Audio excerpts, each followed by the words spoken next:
Inferno Men, igniting a culture of evangelization that empowers men to lead in the battle for sainthood. Come join Levi, Devin, Josh, and John as we engage into the fire. Welcome to another episode of Into the Fire, an Inferno Men's podcast, where every day we battle for sainthood and we strive to live the Great Commission, bringing God to men and men to God. I am your host, Levi, and joining me, the panel, Devin, Josh, and John. Not a sponsor, but we'll take the ice cream. Go to infernomen.com. There is a wealth of information there, a bunch of core groups. If you're in the area, you can find them, you can join them. There are a lot of different events that Inferno hosts or co-hosts, family events, marriage events, things like that, father-son, father-daughter. Infernomen.com. It's great. So, we are going to just dive right in, all right? But before we do, I must ask the panel, gentlemen, everybody good? Everybody all right? We all here? We're here. We're all, oh, wow. We're all here. As they said That was, together. Exactly. That was well planned. Yes. I'm glad you guys, it was orchestrated. Sir, okay. Yes, sir. Good. Real quick, side note, I want to thank Dennis for allowing us to use his awesome studio here and his cigar lounge as well. Thank Full Armor Media for providing the equipment. All right, John, it is your turn to provide us with a manly man quote. To give us a 5-ish minutes. Remember, put the timer on your phone.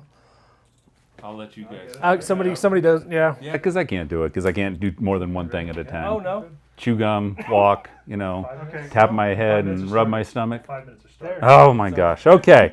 Well, my man quote. It's a soft 5 minutes. It's a soft 5 minutes. Let's go. I had a lot of great quotes, but they didn't always specifically deal with manhood, and so I focused on that, and I really love Father Larry Richards out of Erie, Pennsylvania.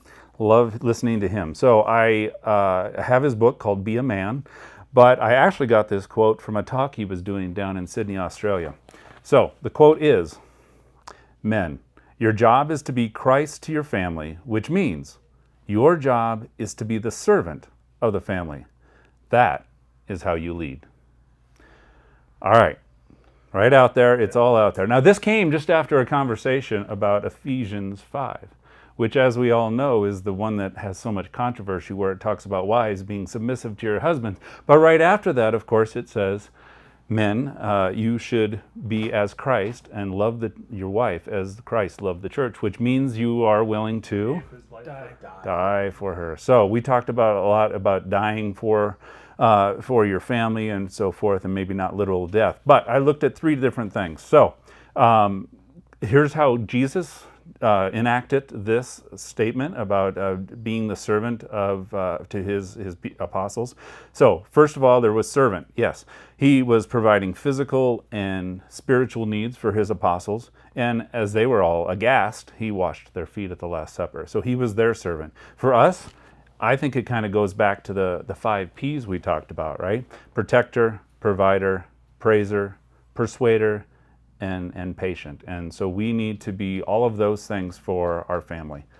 The second point is as a teacher. He was obviously there to teach them how to preach and to how to take care of the poor. So he was emulating what he wanted them to do when he was gone. How does that translate to us? For us, it's leading our families to Christ through family prayer and taking them to Mass. And then as far as out in the community, it's to show our own character and interpersonal communications that we have with others. So as we all know, our children are catching more than they are learning from what we are teaching them. So, more is caught than taught, as we talked about. And then the final point, so we've got servant, we've got teacher, and then finally he shows us how he takes care of his apostles and therefore all of us, by the physical death. Now, we really hope that, of course, that doesn't happen to us physically, but how many times have we talked about all the little ways that we can die to our family? And what's the best one I talked about? Having to do with your feet? Putting away the socks. Pick up your socks. Pick up your socks. Gosh darn it, that's right. So this is on the everyday. So I think that, as far as the quote goes, dying and being a servant to your family, showing how that's how you lead. You can do it by being a servant, you can do it by being a teacher, you can do it by dying to yourself, to your own needs, to your own wants. And what I got out of this, my action from all of this quote is, every day I need to basically be checking and make sure that I have fulfilled everybody else's needs before I take care of my own. Every single day. Beautiful. Well done. Well said. All right, so what do you have to say? That's enough. I mean, this is for you. Minute 30. Got a minute 30. There's a big Read it. Okay, while you're talking. yeah. There's there's different forms of leadership, like different leadership styles and stuff. And I think you're absolutely right. Something that I think the best leaders usually adopt is the form of servant leadership, right? Servant leadership, leading by serving your guys that are under you, or all these things. At least when I was in the military. But I never really thought about adopting that for my family as well. How can I serve my family in a way that is actually leading them? Yeah. I was going to ask you about that specifically in the military. Are the leaders servant leaders, or are they like, get it done, Dutch? Sometimes. I mean, there's a big, I think everybody has to write a paper on it at least some point in their career if you get in trouble. But there's a concept called like Leaders Eat Last. There's a book on it. There's all these different things. There's publications. There's many different styles of leadership. But at least when I was in, I adopted the servant leadership way as well, which was not being that guy that's hard charging. Number one, I'm not good at yelling. But servant leadership was very effective for me throughout all my years. So. Okay. Servant leadership's good. Good to know it can actually work in the It military. absolutely does work. I think it works better than the other forms. How about you, Josh?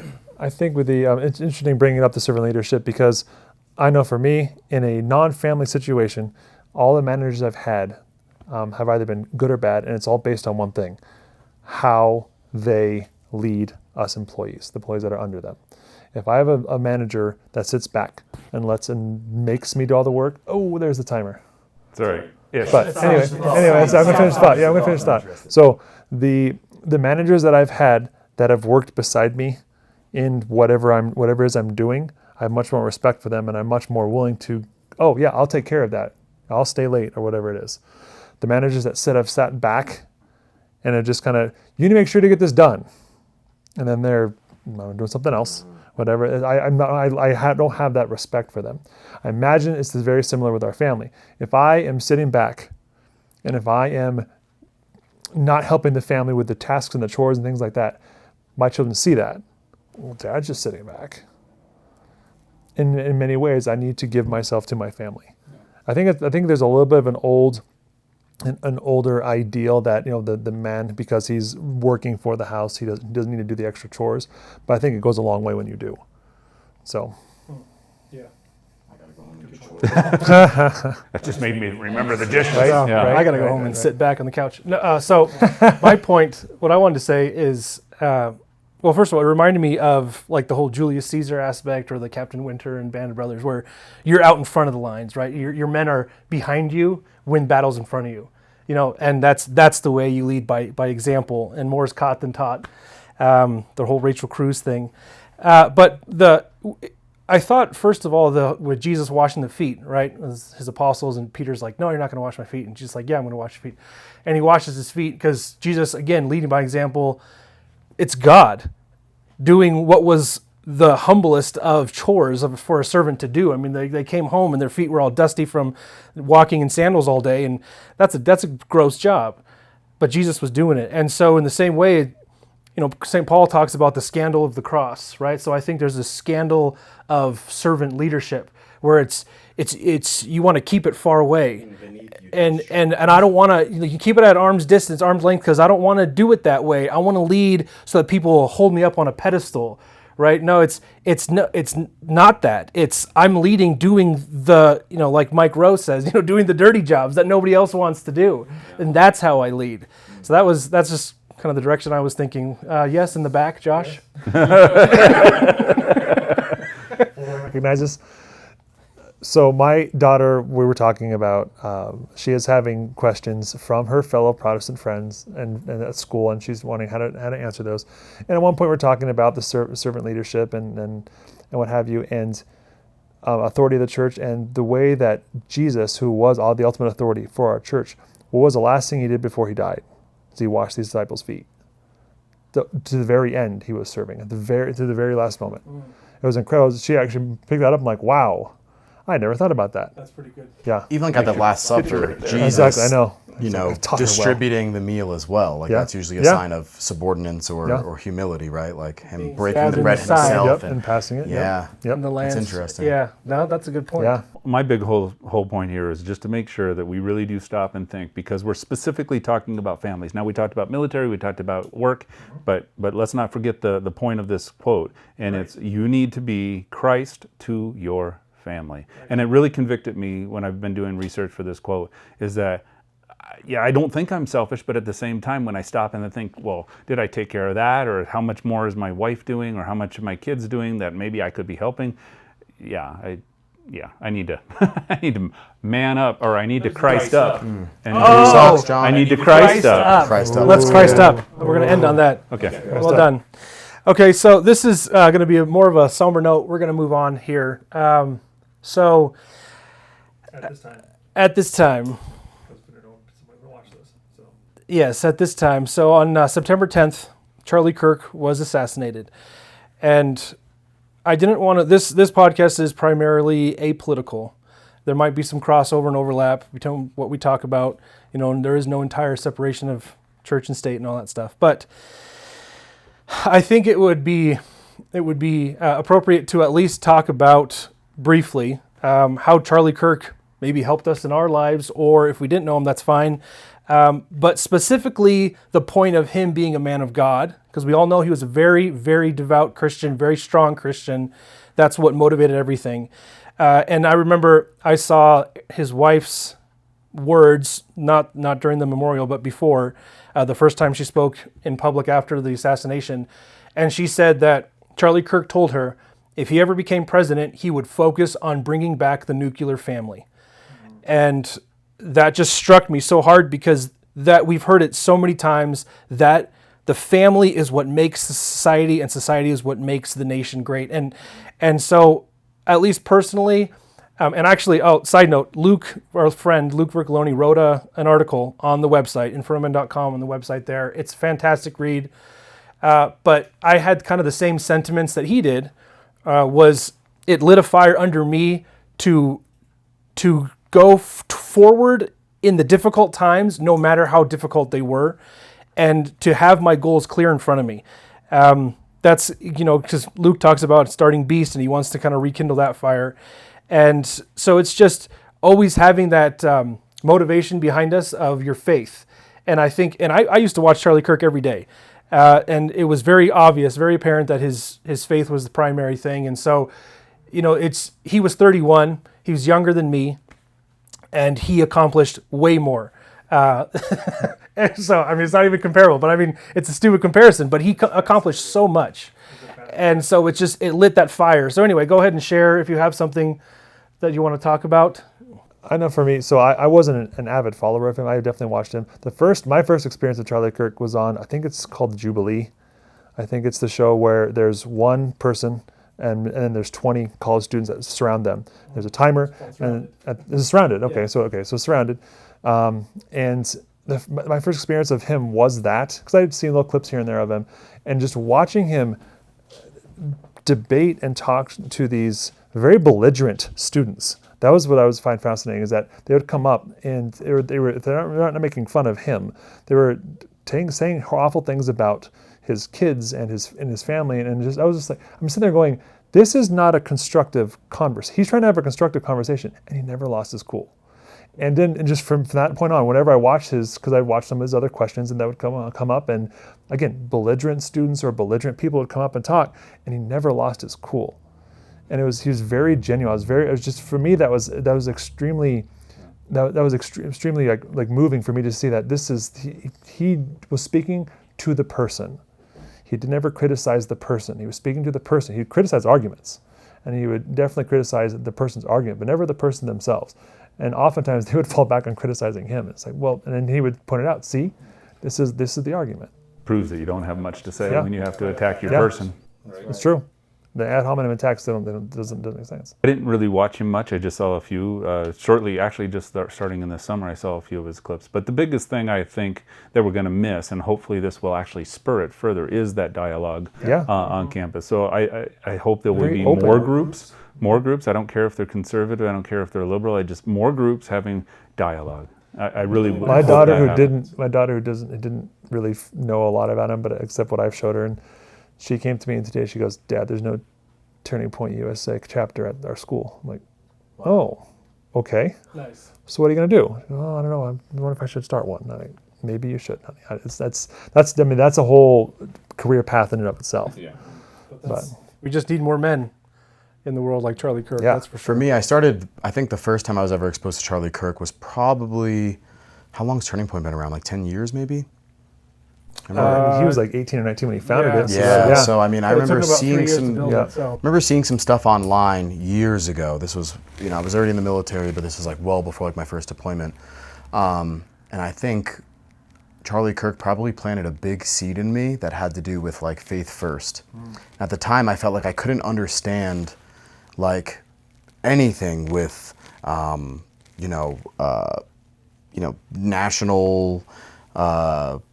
national policy or foreign policy or any of those kinds of fields of study without understanding faith first. So by the time I went to my first deployment, I was listening to Charlie Kirk pretty often, especially like when the team was all still together. And I think this was like around the time when he started bringing Candace Owens on and all these things, and started changing my mind, not politically, but in terms of faith, right? Seeing how somebody's foundation, like I just saw that faith made a lot of things make sense to these people, right? To these people that understood the world in a way that I wished as a young man that didn't really understand politics at all.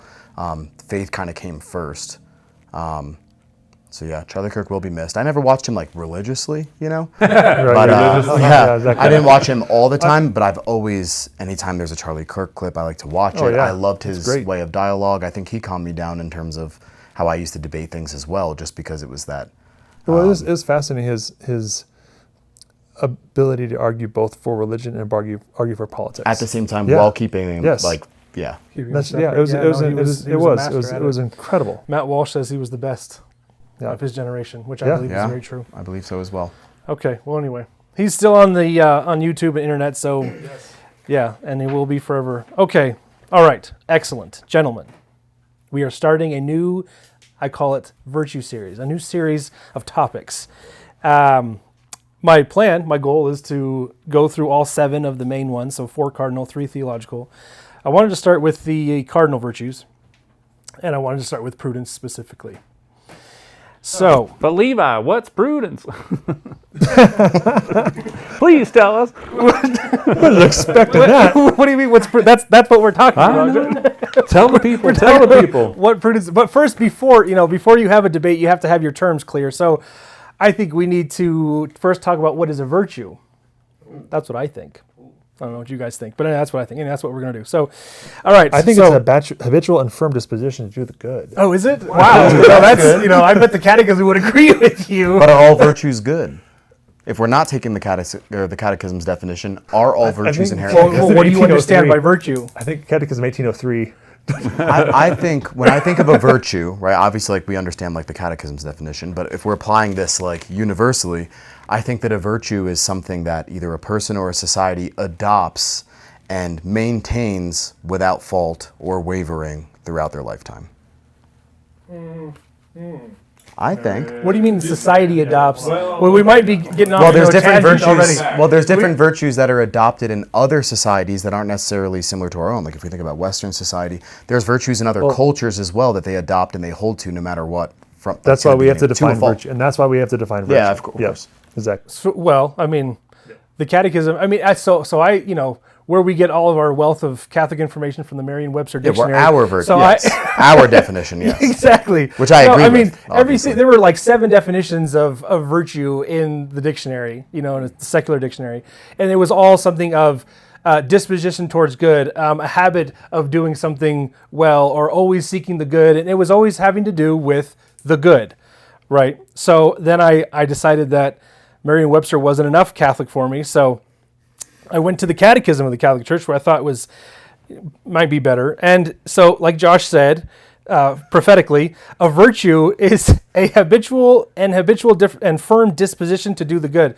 So, which means that, so okay, let's take it back then. So, a disposition to do the good, right? Which means that it has to do with your will, right? It has to do with you choosing a good thing when you are presented with the good and the bad.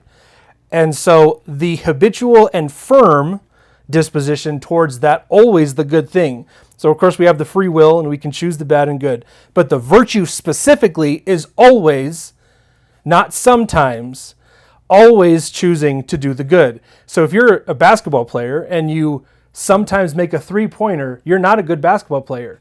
You sometimes can make a basket. But if you're Michael Jordan, who can make almost all of his baskets, you're a good basketball. So in the virtue sense, if you are always choosing the good rather than sometimes every other week or once a month, you are not somebody who is virtuous.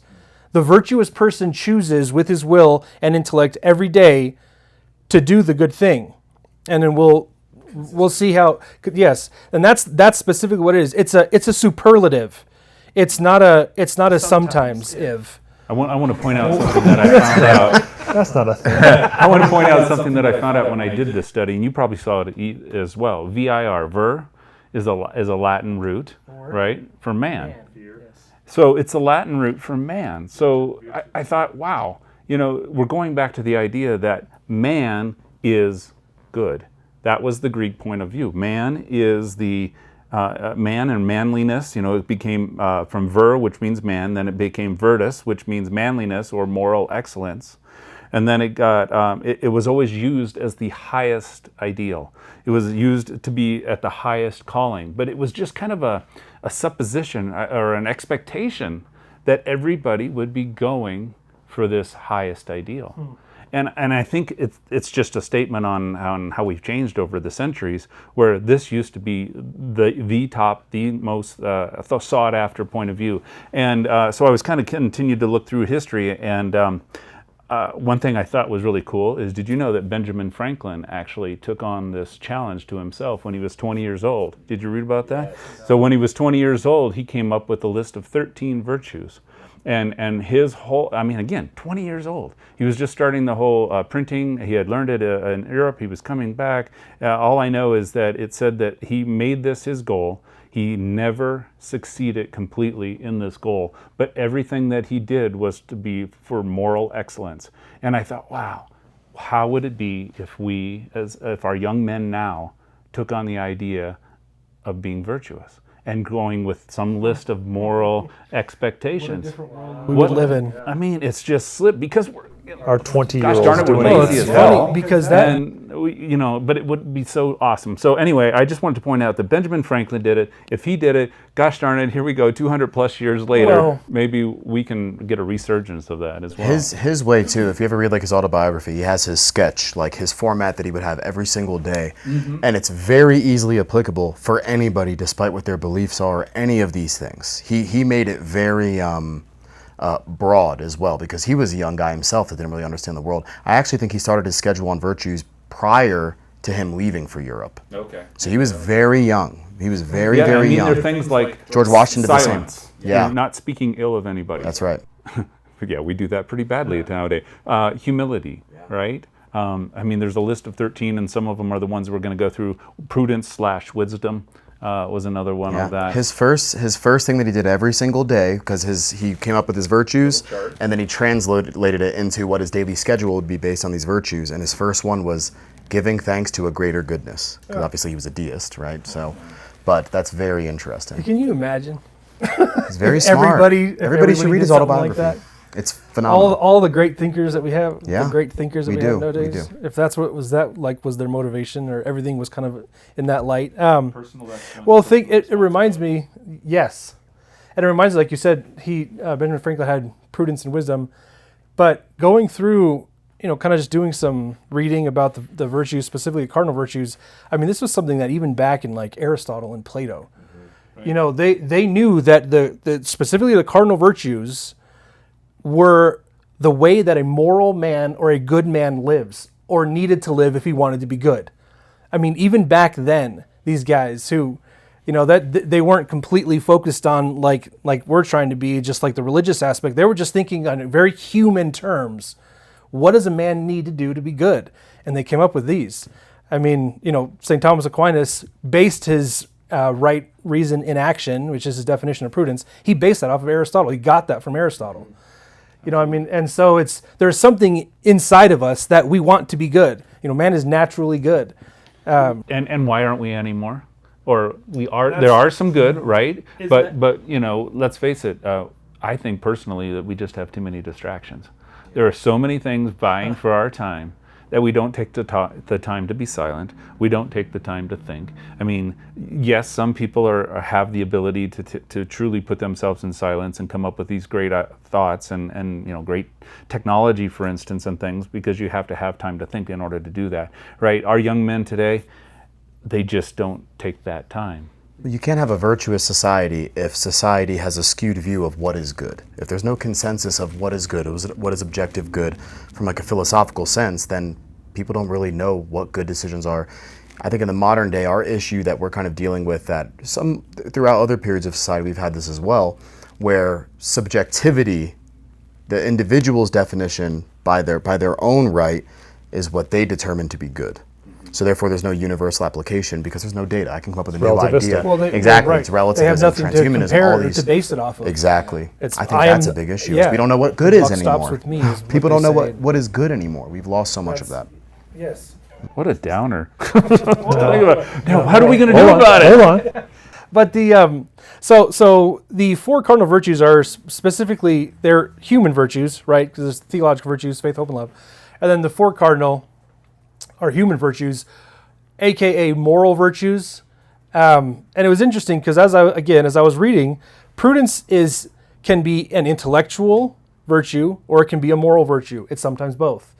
The reason is because prudence enlightens the intellect and will, right? And they also, I have it in the notes here somewhere, that it's called the charioteer.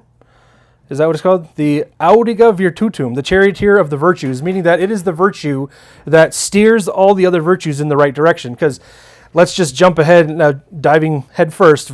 Prudence is knowing what to do and when to do it and doing it. That's what it is. So it's because it's both intellect and will. It's not just knowing. And that's what I thought was so fascinating about prudence, is that it's not just intellectual knowledge. It's the actual physical, practical doing the good thing in every single moment of your life. It's separate from wisdom. It's separate from wisdom. But it's similar to similar. wisdom, but it's Similar. wisdom in application. It's There you go. applied. It's applied wisdom. Yeah, well, that's just like St. Thomas, right reason in action. I mean, so, yeah, I mean, that's exactly right. So it's similar but different. Wisdom, exactly. So, but it can be, and this is the distinction, it can be sometimes a moral virtue, because fortitude, temperance, and justice are moral virtues, because they're what's called appetitive, which just means that they enlighten or perfect the appetites, right? But prudence comes before them and says, what is just in this moment? So if I'm prudent, I know what's just in a moment. If I'm prudent, I know how to be temperate in this specific moment. If I'm, so that's why prudence is first, because it's knowing what's right and then actually doing what's right. And then it goes even kind of pulling the thread even more. In every single person's life, there is always the objective good to do, like you were saying, Devin, but everybody in their vocation, they have different objective goods that they need to accomplish, right? So for example, somebody who's, and especially men, like if we're working on a job, we have a good that we need to accomplish, which is we need to be able to fulfill our duties on the job in order to make a paycheck, in order to, provide for family, whatever, just to throw an idea. Then when you're at home, you're a father. And like you were saying, what's the right way to be a father? With your man quote. What's the right way to do it? And then prudence will allow us to know what's the right way to fulfill our vocation in every moment of our life. And you wrote you highlighted something here. The virtuous man is he who freely practices the good, right? And so it's like you have a yearning for it. You don't just know it's there and like I don't really want to do that today. You said it earlier. It's like every single day you have to get up and you have to be thinking about what is the most virtuous thing you can be doing. What is the prudent thing within the scope of all the possibilities and so forth. And so I kind of liken that in myself as, like for Christianity, for instance, they will know we are Christians by our love, right? I mean, if you are acting these ways, people can look at you. They know. I mean, certain people give you kind of slimy vibes and you're like, yeah, I wouldn't trust them. But the other people you can see is like, yeah, I want to be on that guy's team. I want that guy in my corner. And so, you hope, again, back to action, right? We've talked about before my little quote about MOACT, M-O-A-C-T, a man of action, and taking all of the things that we hear every day. I mean, we all listen to podcasts. We all have numerous things that we get on social media, and taking that, and hopefully it's making us better, but it doesn't mean a darn thing if you don't take action on it. Wasn't that St. Paul? I'm a sounding gong or whatever he says. Oh, a clanging gong. Clanging gong. Yeah. Clashing cymbal. If I don't have love. Yeah, right. So the love, and the love that we show, back to the man quote, is being a servant to our families. At least that's where we can start. And he also says, faith, hope, and love, and the last of these is, or what remains, faith, hope, and love, and the most important is. To your point earlier, when you said that it's something like we apply all the time, consistently. What's the name of the old? Was it Billie Holiday or Billie? Yeah, Billie Holiday. Right? Is that her name? Billy the Kid. Billy the Kid. I don't know if I would trust his We're not going the Western. singer, right? Older, yeah, female. That sounds I think she has a quote, and it's like if she's talking about more watchwords, which I also think kind of translate to courage, right? It's just like the representation of it. But I think it's like if you see courage as one of your watchwords, then you have an obligation to act whether you want to or not.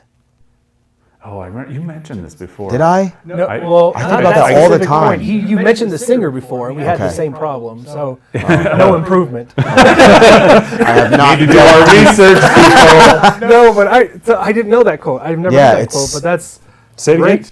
Like if courage is one of your watchwords, then you have an obligation to act whether you're afraid or not, or want to or not, or something like that. You know what? That reminds me of one of the best things. So another one of our mutual friends, Diego, he's kind of behind the scenes, post-production. Yeah, but one of the best things he said was, if you're confronted with a difficulty and you're scared, do it scared. That was the best thing. I love that. Do it scared. I loved that. It's like, don't not do it. Man, and if you're scared, do it anyway. I'm going to But produce that bumper sticker. I can see do it it now. scared. Yeah. I love it. So let's just keep going here because it's really interesting. Well, actually, that reminded me. We'll go. You were going to say. No, well, I mean, it kind of all goes back. Just to kind of sum that up, right? You even have here about effort, right? It takes effort. It just doesn't come easy. Well, you that's have what I to wanted make to- the effort on it. That's what I wanted to bring up earlier, and then we kind of passed by it, but I still think it fits right here. The definition of virtue as a habitual and firm disposition to do the good.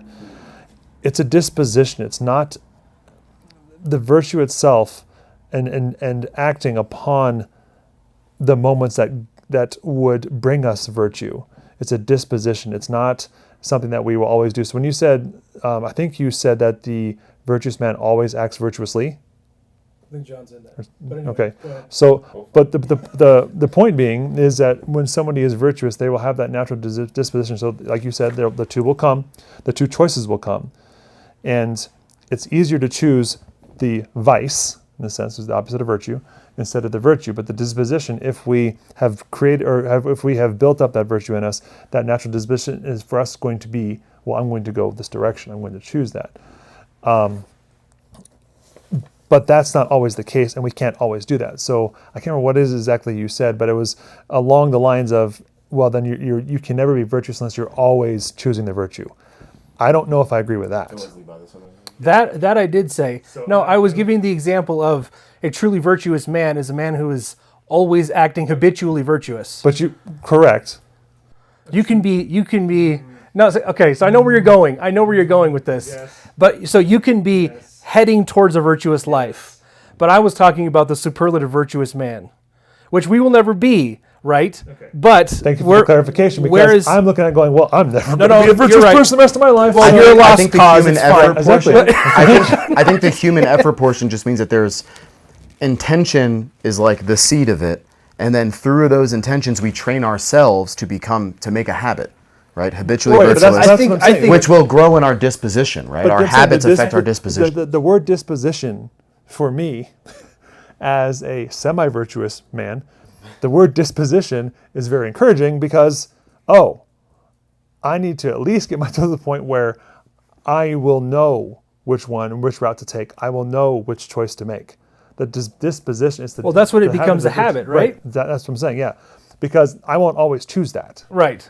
Well, it says firm, so if you're Right, not always choosing right. it, you might not. Right. be. So But what is it? It takes I need 21 days to work, form a habit? Yeah. I need to work apparently. myself into. I need to work myself into towards the disposition of choosing the virtue. Yeah. Yes. Yes. And once I get there, Well, it's always a hopefully, struggle. yeah, exactly.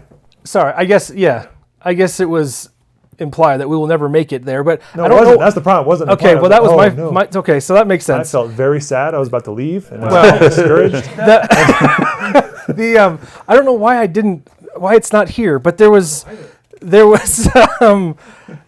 in the Catechism of the Catholic Church, and I forget who said it, but the quote was, "The goal of the virtues is to become like God." Correct. Right? Yes. That's the goal. Right.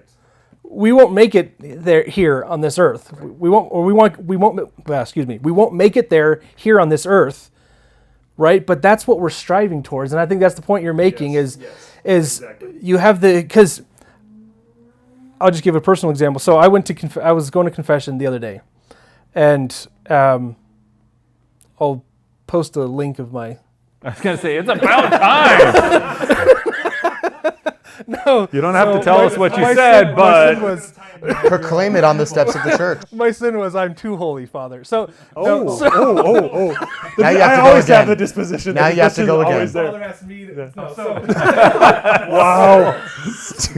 oh, being In for a recorded. pound, in for a penny, in for a pound. Okay, so I was going, and he was talking about forming good habits. It was actually very providential. As I was preparing this, and then I went to confession. It was providential because he was talking about forming habits, good, virtuous habits, and he said if you have bad habits, you can form good habits. And I was like, Holy Spirit. So easy. Yeah, and Makes it then sound so easy. and then I thought of I forget who I was listening to a podcast to. Somebody was talking about it, and they were talking about how when you do an action and it becomes a habit, your neural pathways new neural pathways form, and then as the more you do it, the deeper they get. Yeah. So if it's a bad habit, it's hard to break it. If it's a good habit, it's hard to break it. I remember doing a positive thinking speech series in college, and it was talking all about that because you can simulate, right? Visualization. It's like in golf, right? If you visualize yourself hitting the shot over and over, or if you have some other action and you get your body to think that it's a real action, you can basically trick yourself into learning something even though you're not doing it, all through visualization. Yeah. Really I mean, it's muscle memory through your brain, right? I mean, it's not literal muscle memory, but That's what I mean. Yeah. so visualization, we use that all the time in golf. It's used in fighting a lot too, yeah. Write down. What's that? It's used in fighting a lot too. Imagine your hand being raised again and again and again. Instead of thinking about how I'm going to win, just imagine the win itself. You mentioned confession. I remember the priest recently, when I was coming out of a confession, he was talking about the fact of if you visualize it, if you believe that it's already happened, that you can get there. And then I was like, well, that sounds awful Eastern. And I said, but he said it's not about manifesting things. It's not about manifesting things because the universe does manifest things. well, but That's a joke. the whole point had to do with the reason of it. Is it within God's plan? Is it in God's will? Believing the good that's going to come, and you can help make it happen by believing that it's already there. But you have no power. That's Right. That's the Yeah. important. Right. That's where the manifesting goes That's the awry. lie. And I asked about that specifically, right? And so he's like, it has to do with if it's in God's will, yes. If it's part of God's plan, yes, it'll be there. So It's just anyway, praying, little it's like side praying, cast. it's like praying for a relative for healing. It's like praying for healing for a relative. If I pray every day for healing of a relative who is dying from cancer or has a serious disease or whatever, or what have you, I believe that God's going to heal that person. I believe God is going to heal that person. I don't believe that my praying is going to heal the person. Yeah. That's I think where the manifesting. prayer. Yeah. That's a yeah. whole- Yeah. That's Prayer is a fascinating subject. So how did this confession end? Were you absolved? Were you okay? I gave up. No, yes, I'm fine. Yes, and I did my penance. Kicked you out of the confessional. 3 months of penance. I was gonna say, yeah. His penance is dealing with the three of us on this podcast. Go and teach, Levi. Go and teach them. Trying to talk about prudence. Well, it would be prudent if we went back and stopped digressing. No. So I do want to focus again on this aspect of human effort. Point 3 here. The moral virtues are acquired by human effort. They are the fruit and seed of morally good acts, and they disposition, all the powers of the human being for communion with divine love, which is so cool because these are human virtues, but through our efforts, we can commune with the divine, with divine love.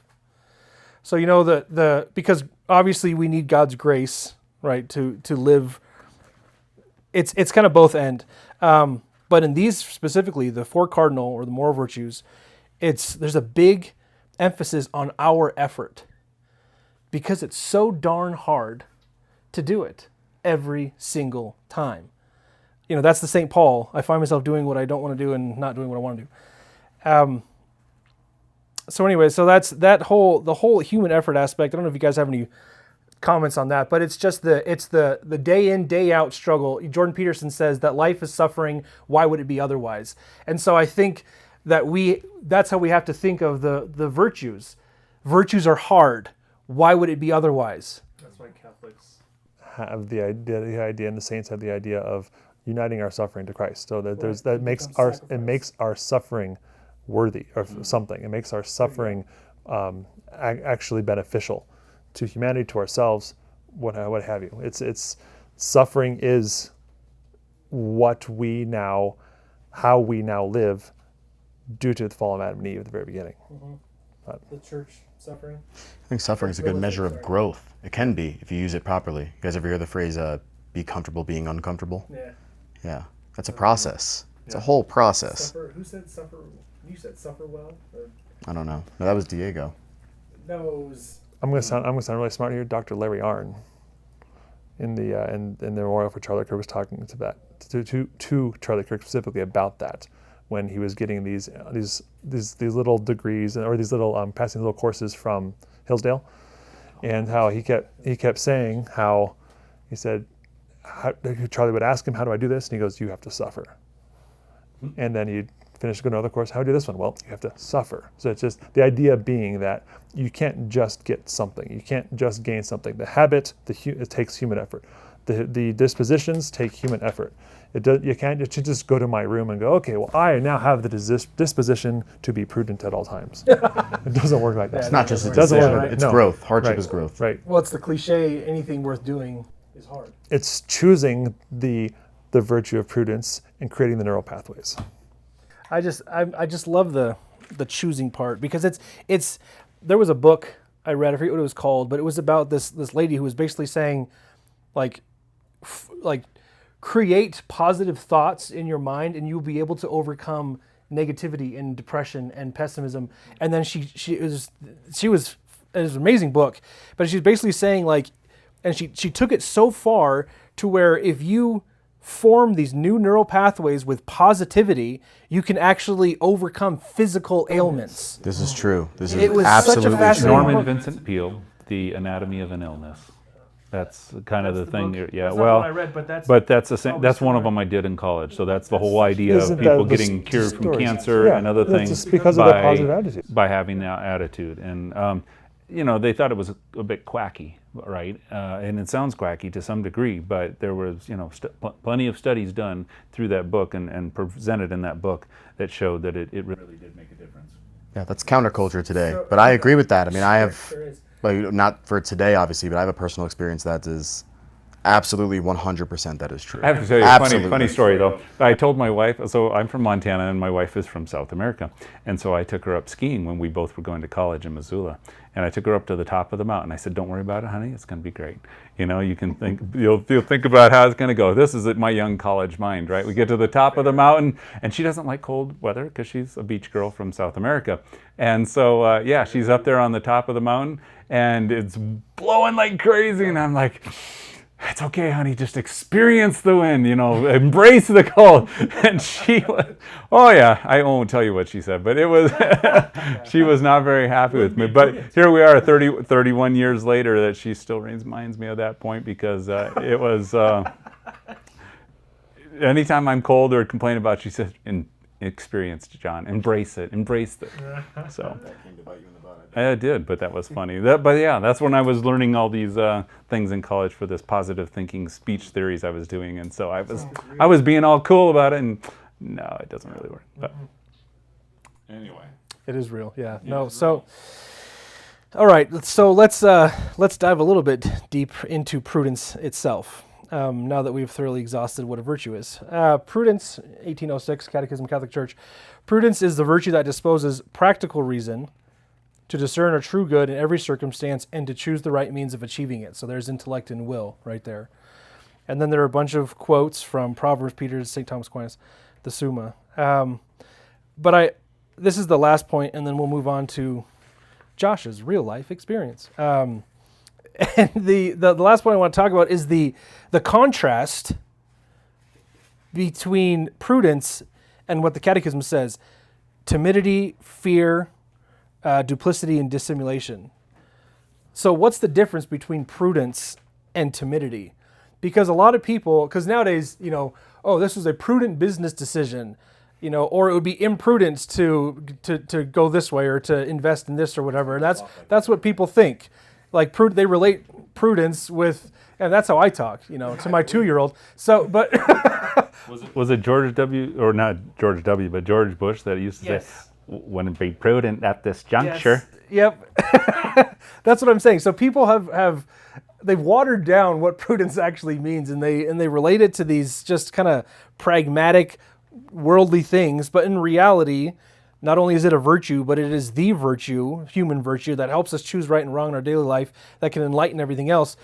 But so many people think that it's the opposite of timidity. I'm scared to do it if I think it's imprudent.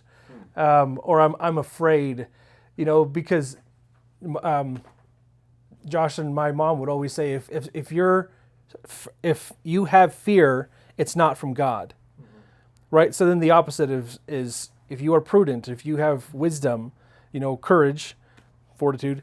So you're saying they're basically mixing it up. We're saying prudent means timidity to many people, but prudence really is wisdom that we're applying to whatever the situation is. Right. So many people have, like I said, they watered it down to just mean like you're scared to take risks, and that's not what it is at all. It's because through a well-formed conscience and through the habit of practicing virtue, I know if it's prudent or not to do something. I think wisdom is identifying that there is some fear associated or there is consequences to a decision, but I think prudence is the action of wisdom being played through. Like prudence is making the right decision despite the fear. I think that's... You need wisdom to make a prudent decision. That's right, yeah. Without knowing the consequences. Prudence is taking action based on understanding those consequences. I think prudence is, I forgot, man. I want to say I was like trying to remember like a lot of stuff from like Dante, because he spoke a lot. I like his breakdown of the virtues. Yeah, of course. Yeah. Yeah. Well, at the time, Italy wasn't a country. Italy wasn't a country yet, so. Italy wasn't a country yet. But and you can pronounce his last name. Okay. You guys lived in Italy longer than I did, so. I forgot what I was going to say now. Thanks a lot. Way to you were go. trying to remember things from Dante. Yeah, I was trying to remember stuff from Dante. Prudence. Maybe I wrote a note on it. Maybe I wrote a note on it. Talking about the Wisdom making the right decision. Wisdom. I'm just going to skim through some of these notes really quick. Well, okay, while you're thinking that, I wanted to say something that was a really neat connection. Did you get it? Yeah, I did. Go for it. So, like, wisdom could be like general knowledge or any of these things, but prudence specifically are actions or decisions that will lead us closer to God rather than away from God. Nice. I don't know if he said that or not, but something came in my head. We'll attribute it to him. Yeah, of course, because I'm not smart.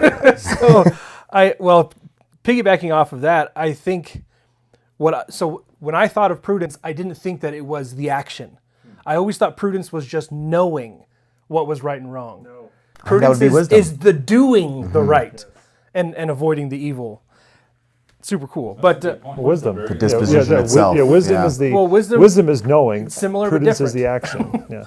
well, prudence also enlightens the intellect. So you also know through prudence, but wisdom too.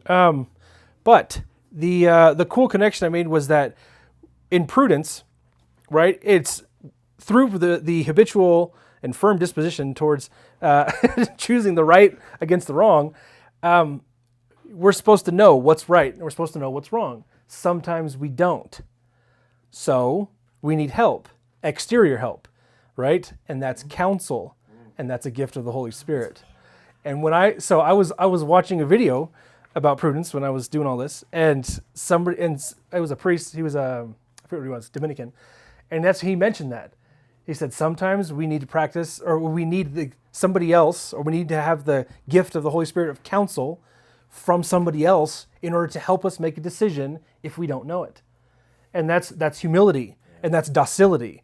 And that's, because it might be from God and through prayer, it might be through the Holy Spirit, it might be from another person, a spiritual director, it might be a friend. And then it also reminded me of one of the previous episodes. We talked about how Inferno helps us to be around men who might encourage us or direct us in the right way if we don't know exactly what to do or where to go or how to do it. It's so important. Everything you're saying right now kind of sums up the idea that, look, you actually either have to be taught or you have to search for these answers.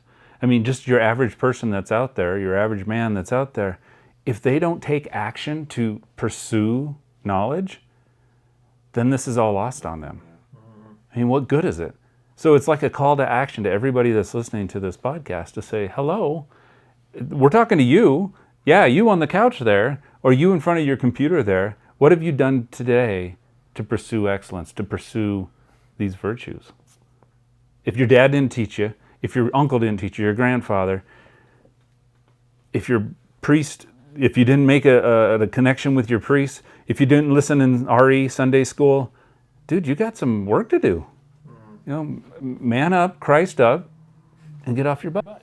Okay, so I think we're going to jump ahead to the call to action, and I think that's it. Get off your butt? Get off your butt. Okay. Put away your socks and get off your butt. Yeah, put away your socks for your way. Put away the socks. In that order. I would love, call of action as far as the man quote goes, I would love everybody listening to this podcast, and especially this group here in the Media Corps, to take a few minutes and find out, just try each day to say, what does my family need from me, before I take on my own things? What do they need from me today? And I think that we could say that in some part, prudence would play into that. Yeah, knowing what's right. My family first. That's what's right. Not my selfishness. Yeah. But yeah, no, that's definitely a good call to action. What does my family need before what I need? All right, and we're going to end with this, not with point 8, as I previously said. So we're going to end with point 7, which Josh has prepared. Maybe not, but he has a relatable moment, so all of us can either relate to it or comment on it, and it's going to be whatever it is. I was trying to think of something that was along the lines of prudence, and I didn't really think of something along those lines, but I did. Today I was like, okay, it was kind of a busy day at work, and I'm like, wow, what do I want to bring to our little group, and then hopefully to those that are listening? And it was interesting. A few weeks ago, we were able to took everybody to confession, and our holy apostles is wonderful at 7 a.m. every morning. It's they have Monday through Saturday 7 a.m. confession to like 7:45. It's great. It's like right before work. I can even get my daughter there and get her before school sometimes. So every morning. Yeah, it's really good. It's really nice. So I know that I don't have to break my work day up if I don't get to because of what I'm working on. But so we all went to confession Saturday morning, all of us. And it was really wonderful to see all of us, all was going, and the boys, my 2 younger boys who aren't at confession age yet, the first grade in kindergarten or pre-K, and they got to watch, we went to confession, prayed afterwards, then we went home. Then, and the real story begins. Then life happened. Then life happened. And the rest of the morning, no one could get along with anyone else. At one point, and I'm a pretty calm person. At one point, I blew up. I stormed off into the bedroom and slammed the door. It was bad. It was just like a bad morning. The rest of the day was just, we were just at each other. We sit down for family prayer time in the evening. And my wife, being, again, heart of the family. I'm the head of the family, the heart of the family. The head right now is really hot. So He's a hot head, you would say. Exactly. So my wife, and I love her to death, but again, everybody was at everybody. It was just constant nagging. And she says, what did we do this morning?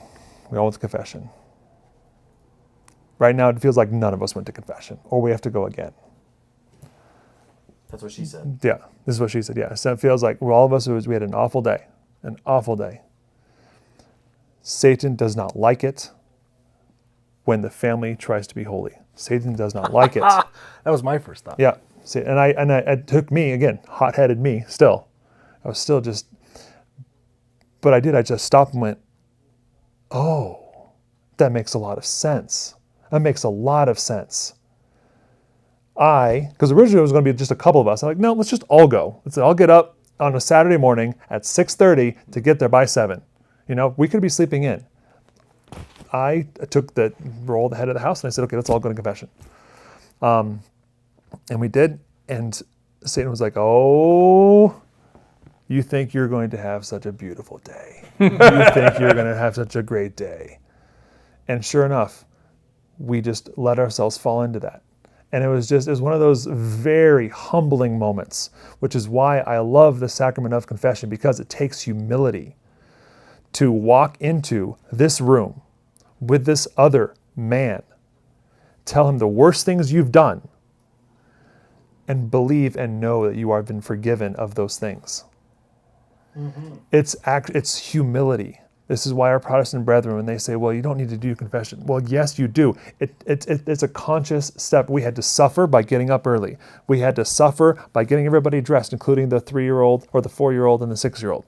We had to suffer by not getting to sleep in. We had to suffer by walking into that confessional, which is not easy, making the conscious effort of kneeling down or sitting down in front of the priest and talking to him, telling him these things, begging Christ for forgiveness through the person of the priest.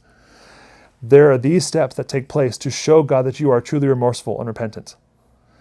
That we were building the virtue of humility, which I'm sure at some point we will talk about. We are building that virtue of humility, and what is the devil but the opposite? He is nothing but pride. And so it's just like,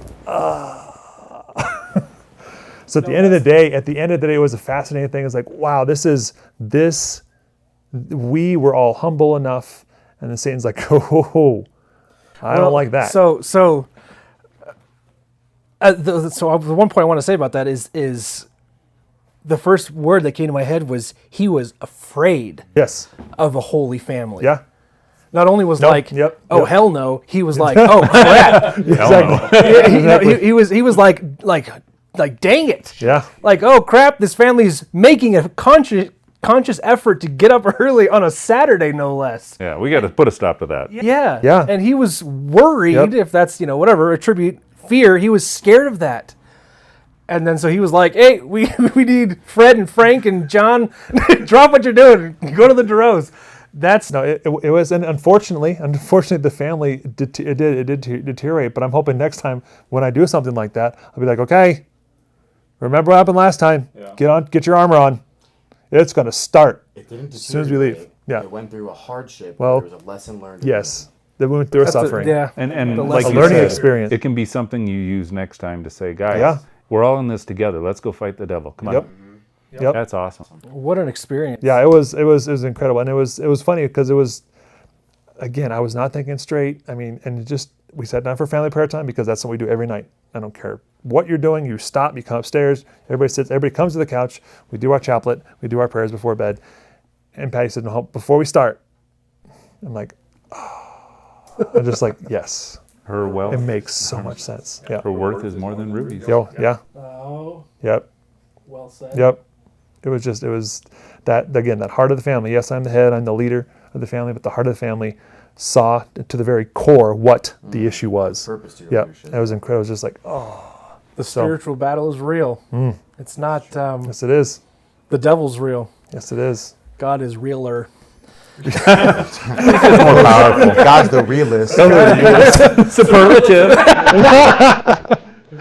All right, well, that is all the time we have today. Thank you for joining us in this conversation. Pray for us. We will pray for you. And in the meantime, Remember to stoke the fire. God bless. Keep stoking the fire. Keep stoking the fire. I couldn't remember if it was keep or the other one again. It's right there. Glass. Keep on. Can we read part of that again? We can do that one part again.